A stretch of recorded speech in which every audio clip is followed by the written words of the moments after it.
2 सितंबर 2022। India की defence history में ये दिन काफी बड़ा है क्योंकि इसी दिन भारत ने नेवल डिफेंस में खुद को सच में आत्मनिर्भर प्रूव किया है। कुछ दिन पहले ही इंडियन नेवी में पहला इंडिजनाइज्ड यानी पूरी तरह से खुद से डिजाइन और बिल्ड किया हुआ एक एयरक्राफ्ट कैरियर कमीशन हुआ है, INS विक्रांत। एयरक्राफ्ट कैरियर्स ऐसे वॉरशिप्स होते हैं जिसकी हेल्प से हम कहीं दूर ओशन में जाके फाइटर एयरक्राफ्ट को लैंड या टेक ऑफ करवा सकते हैं। ये किसी भी कंट्री की मैरीटाइम डिफेंस का बहुत स्ट्रॉन्ग और जरूरी पार्ट होता है। ये अचीवमेंट बहुत बड़ा है क्योंकि सिर्फ कुछ ही डेवलप्ड नेशंस हैं जिनके पास खुद के एयरक्राफ्ट कैरियर्स बनाने की कैपेबिलिटी है और अब इंडिया एक ऐसा ही नेशन है। INS विक्रांत इंडिया की मैरीटाइम हिस्ट्री का सबसे बड़ा शिप है जिसे बनाने में 13 साल और 20,000 करोड़ रुपए लग गए। With a weight of 43,000 tons, 18 floors and carrying 30 fighter planes, ये वॉरशिप 2 फुटबॉल फील्ड से भी ज्यादा बड़ा है। You know what its motto is? It has been taken from Rigveda and it is Jayama Samyudhi Spradha, which means I defeat those who fight against me. Interestingly,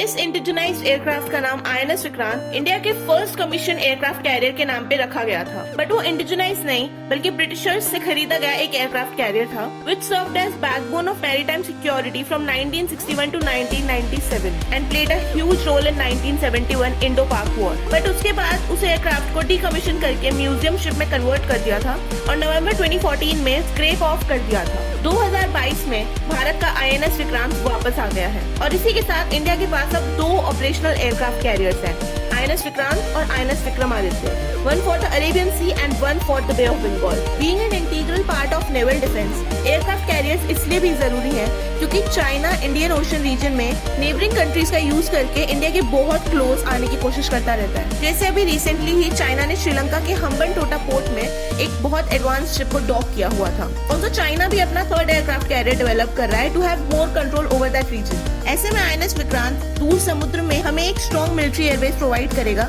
जिसके through हम अपनी coast line से दूर जाकर भी इन सब चीजों पे नजर रख सकते हैं। This is the reason why defence sector में ऐसे डेवलपमेंट्स बहुत जरूरी हैं ताकि कोई भी राइवल कंट्री इंडिया की तरफ कदम बढ़ाने से पहले कई बार सोचे।